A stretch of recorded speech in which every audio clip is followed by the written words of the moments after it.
The comment was made at 2:14 in the afternoon. Between the photographs and the parking lot, her father had his arm around Marcus. Her mother was adjusting the collar of Marcus's graduation robe. Marcus, who had graduated the previous spring, who was there only because he was always there, occupying the center of every room her family entered. Nadia was still holding her diploma when her mother looked over and said it. Now you just have to figure out how to do what your brother does. He makes it look so easy. She said it the way people say, it looks like rain, observational, almost bored. Nadia's thesis advisor was standing 6 feet away. He had the decency to examine his shoes. Nadia smiled.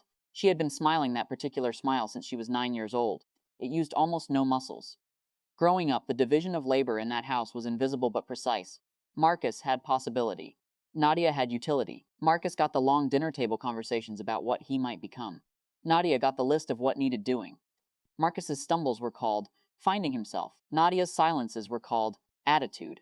It wasn't that her parents were deliberately cruel. It was something less dramatic and harder to name. They had simply decided, early and without discussion, who mattered more. And they had organized the household accordingly. She had a talent for biochemistry that her high school teacher recognized before anyone at home noticed. She got into a program that required a recommendation letter. Her mother signed the form and then asked if she could also pick up Marcus from practice on her way to the interview. She picked him up. She got in. At home, they called it the science thing. The move happened in March, 2 years after graduation. There was no argument before it. No announcement.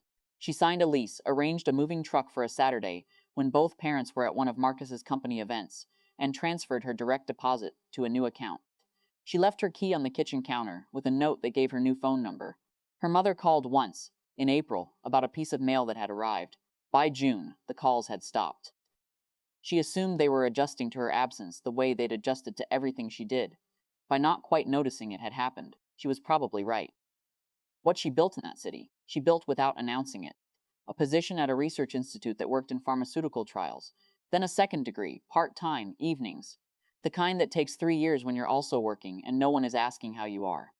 Then a promotion that came with her name on a door, an actual door, with a placard which she thought was slightly absurd, and also, privately, exact.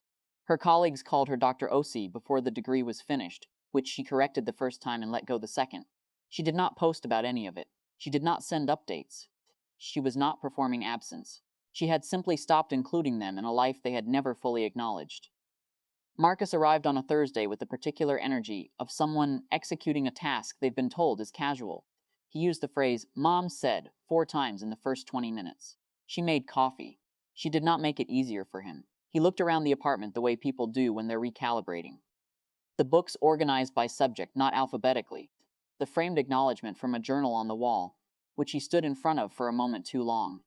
The second bedroom converted into something between a home office and a library. "You're doing well," he said, eventually, in a tone she recognized. The same tone her parents used when something contradicted their existing conclusions, and they needed a moment to file it somewhere. "I know," she said. He asked careful questions about whether she was happy, whether she had people, whether she ever thought about coming back. She answered the first 2 honestly. She let the third sit. Before he left, he looked at the door plaque she'd mounted inside the apartment, a duplicate the office had made by mistake and given to her as a joke. Dr. N. Osasi, principal investigator. He looked at it the way people look at evidence. She walked him to the elevator. They hugged in the way family members hug when warmth is present, but not entirely mutual. She didn't hear directly what happened after, but she knew the shape of it, the way you know the shape of weather before it arrives. Her institute published a summary of their trial outcomes in a medical journal. Standard practice, public record, her name in the author list as it had been twice before. A doctor her father played golf with mentioned it at the club. He had not known the OC in the byline was their daughter. He had simply mentioned it because the research was being cited in 2 hospital systems, and he thought it was interesting. Her father had apparently said very little in response. Her mother sent a message 11 days later. It moved through several tones inside a single paragraph. Inquiry becoming pride, becoming something that wanted gently to take partial credit. "We always knew you had it in you." That particular sentence. As if knowing had been the thing required. As if recognition offered retroactively dissolved the years it had been withheld. Nadia read it once. Closed her phone. Made tea. She did not respond for 11 days. When she did, she wrote 4 sentences. Polite. Correct. Closed like a report, not like a door. There was a difference. and she understood it precisely. She did not say, "I forgive you." She did not say, "I don't." She said she was well, she was busy. She hoped they were both healthy. She pressed send and returned to the document she'd been drafting before the interruption. Outside, the city continued without commentary. Her name was on a door. The world had found her there without anyone's permission or direction, and it had decided, through the quiet bureaucracy of institutions and citations, and people who respected careful work, that she was exactly what she had always been. She hadn't needed them to see it first. She had only ever needed them not to be the last to know.